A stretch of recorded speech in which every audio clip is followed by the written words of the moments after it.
ஸ்ரீராம பக்த ஆஞ்சநேயர் கவசம் பாடி அன்போடு துதிப்பவர்க்கு உண்டாகும் நன்மை கோடி.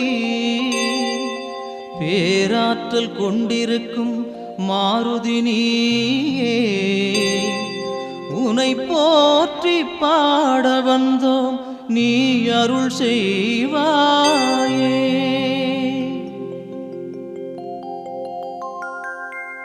அஞ்சனா தேவியின் அருந்தவமைந்தா, அன்புடையோரை காப்பவன் நீயே, நெஞ்சினில் என்றும் வைத்தே உன்னை, சந்தனத்தாலே பொட்டினை இட்டு சிந்தையில் வந்து நிறைந்தவன் நீயே, காற்றினில் என்றும் கலந்திருப்ப